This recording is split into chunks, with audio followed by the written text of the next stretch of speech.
bitterness can contaminate anything and anyone. Anything. A great man can be contaminated with bitterness. Listen, hear me. In case you are called into ministry or you are going to minister, one of the things you must let God dig deep is to dig deep and uproot bitterness. When a pastor labors for a member in prayer and fasting, God gets God's direction and gives the member, then the member employs it and gets a breakthrough. All of a sudden he now said, the church is too small for me. I can't attend this church. The membership are poor.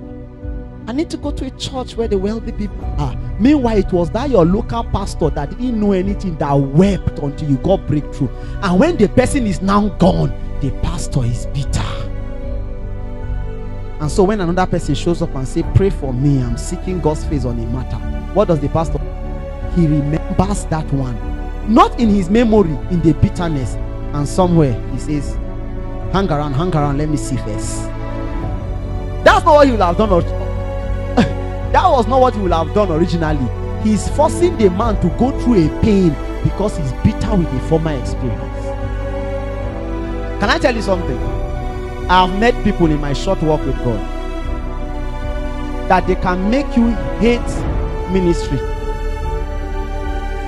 you understand? Oh my God. The person is sick. He calls you, I'm dying. You find a corner, you pray. You were praying and fasting for the person to get healed. 2 days later, the person is fully healed.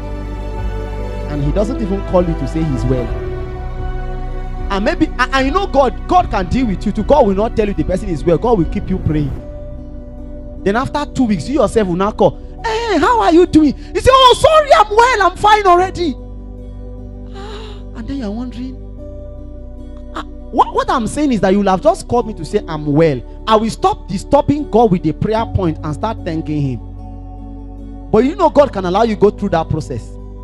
Then to find out if you can deal with that offense. Because your heart must be larger than the offense that comes.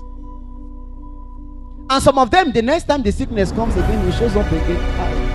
And then when he shows up, you will now find out that there was an offense in the last one. And then you look at the person. And something inside you says, he doesn't even appreciate your labors. Why pray? Let him go. Leave him. And then you start dealing with bitterness. To be able to pray from your heart, not a political prayer from your mouth. Maybe I'm the only one that has collided with bitterness. I came to tell you I have. At some point, God will ask me, who sent you? I will say you are the one. I said, then why are you expecting the person to call you and tell you I'm now well? I'm not saying say something and say, just say you are now well.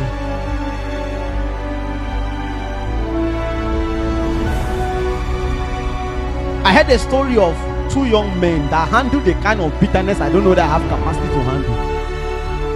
A young lady came and met them. She was getting old and not married. She knew that there was a yoke and she told them, can you people please pray for me to break this yoke? I want to marry.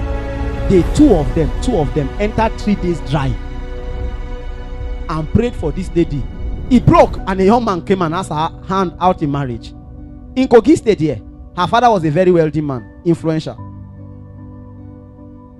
When it happened, she came to them and said, it has happened. It has happened. Keep praying so that it will not break. She left and they kept praying. It didn't break.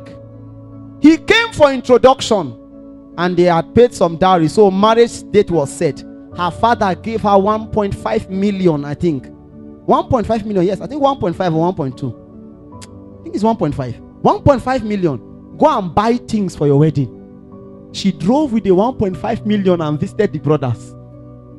It has happened. It has happened. The date has been fixed. Keep praying. These guys were broke, living in a single room. The day she came, they were on a fast and didn't even have money to break. No food. When she was leaving, she squeezed something and put in their hand while they were going. So one of them just collected, said thank you, put it in his pocket. And then they saw her off. As they were coming back, hallelujah, we can eat this evening. As he removed the hand from his pocket, it was 40 naira. The other persons almost said, are you sure you didn't hide part of the money? He said, we were on the road. He removed all his pocket. Look at. She gave them 40 naira and went to buy things for marriage with 1.5. When the time for marriage came, she came to them again and said, if you guys are not at the wedding, I'm not going. You guys will be there praying. This thing must hold. She said, they told her, said, well, there's a challenge. Oh, we don't have transport. She gave them exact transport to arrive destination. And they arrived. These are guys that can deal with offense and continue God's work. They arrived there and they prayed through. When they were dressing her, she sent for them. They entered the room, prayed for her. She came out. When it was reception time, they squeezed to her and said, Tom, we need to go. We don't have transport fare. She said, just join the car. Find any car and join. They looked for car again. And luckily they found someone going their direction. They joined the car and hopped in. The person dropped them. 3 years down the line, one of them was walking down in the state and he saw her selling a car. And as he saw her, he was going to her to go and ask her, what is it? The Holy Spirit said, don't dare it. Leave her. And I told my friend, I said, my friend knows the person. I told my friend, you mean he was still going to go and bless her? He said, yes. I said, my heart has not gotten there. When I look at you, I will come and ask you, what happened? You tell me, I'll say, okay. I have gotten a story to tell people who don't know how to appreciate men of God. These guys had capacity to handle bitterness. There are some people abusing you now. If they show up in front of you and you have the microphone, what will you preach? Will you twist the sermon until you speak to them concerning the bitterness? I found that the best way to solve it, you will lie down, Maiko, Bekila Kumaraya. You will pray and cry with tears until he dies. When he dies, there's something that happens. You begin to bless the person. Say, Father, cause them to bless you.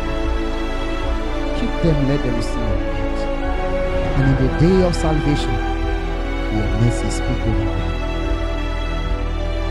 At some point, you even have to buy a gift to Esther. You are saying, I'm telling you the pattern he told me. If you can't bless a person in prayer, if it doesn't work, buy him a gift. These two will heal you. I found out by practicals. A man hurts you, pray for the person till you can bless him. And when you are through, if the thing is still disturbing you, buy a gift. Don't buy a gift and say, I just felt like blessing. Give the person and go.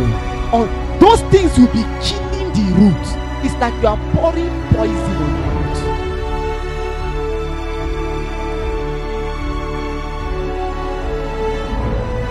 It can contaminate anyone. It can contaminate a ministry. A whole ministry can be wasted because of bitterness.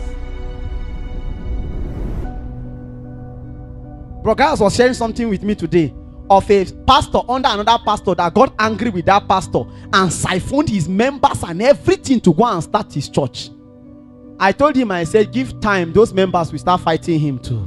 You can't build on bitterness.